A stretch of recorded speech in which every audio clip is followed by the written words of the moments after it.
Bhagavan, you have constantly asked us to look inside and accept our inner integrity. Some of us have difficulties to look inside, and then, when we do find the truth, it is hard for us to accept the depiction we have created in the external world. We suffer with the differences between the internal world and the external world. Bhagavan, how do we overcome this suffering?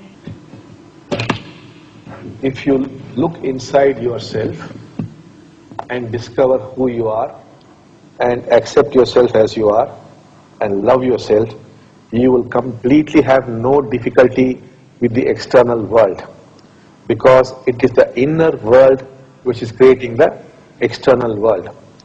Now, in case you have difficulty with the external world, in spite of your having seen the inner world, it means you have not really seen the inner world. Because the inner world is the one is actually creating the external problem. Like, for example, a couple could be heading for divorce. Now, if one of them were to really see what is happening inside, accept it and love it, you will find instantly things are changing in the external world. We have done this any number of times, and it works without any failure for the simple reason that the inner world is the actual cause of the mischief. The problem is you are having difficulties in seeing the inner world. That is where the blessing or the diksha or the grace comes in, because it's very painful to really see who you are. There's a secret side to yourselves which you hide from others and hide from yourself. In fact, you have lost touch with it. Your fears are there, your anger is there, your hurts are there, your jealousy is there, your lust is there, your terrible thoughts are there. They're all there, of which you are ashamed and you are frightened of looking at them. And this is what is getting all the mess in the outside world. On the other hand, if you will develop the courage not to condemn it, not to judge it, not to justify it, not to offer explanations, not run away from it, but hold it as carefully as you would hold a newborn baby. Now, if you're not going to judge yourself, what's the problem? Let us say you are in the habit of lying. Now, if you don't say it is bad, what's the problem? Let us say you have tremendous lust in you. Only if you're going to condemn it, is going to get problems. If you have to simply look and say, yes, there is lust in me, where's the problem? If you have cheated somebody and you want to look at it and say, yes, I have cheated somebody, this is what I am, I'm a crook, then where's the problem? So you must apply the teachings will help you, take the diksha, and then you will see after some time it becomes quite easy. But to start with this first, then move to the inner world. As you move to the inner world, initially it will be difficult. It may at best be difficult for 21 days. Do it continuously for 21 days without a break.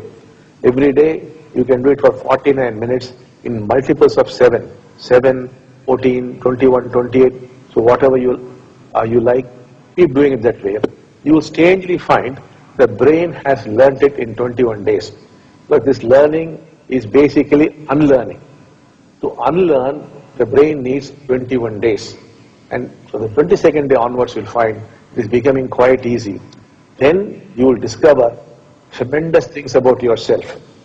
That's why I often tell, if you go inside, what you will discover is that you are a rubbish pit and a septic tank. All that is hidden under the carpet there, all that would come out, you would confront it, accept it, and strangely, you would love it. The beauty is, whatever the content is not important. Can you look at it, see it, accept it, love it, that's all. Then something very strange happens. A strange peace fills you, there is no inner conflict.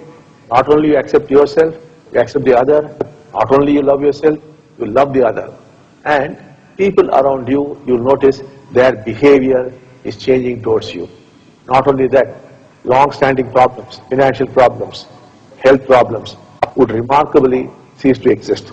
You must try it.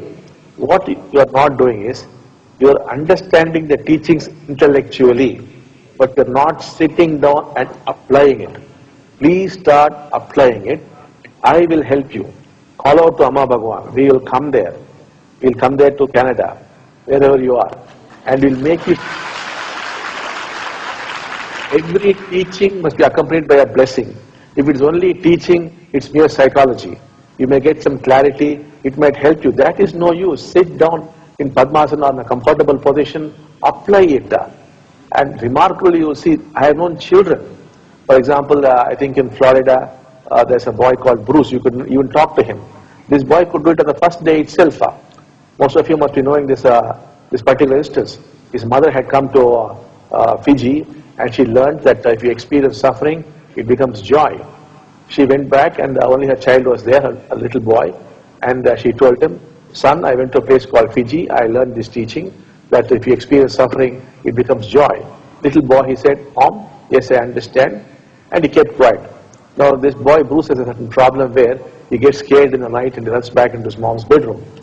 But that day, he again came to the bedroom, and the mother thought the problem has come back. And the boy said, Mom, it works. And she asked him, what works? Mom, what you said is working. The fear is gone. And probably I think I saw God. This was by a small boy. Ever since, thousands of people all over the world maintain notebooks called It Works. They apply one teaching, and if it works, they note down how it worked for them.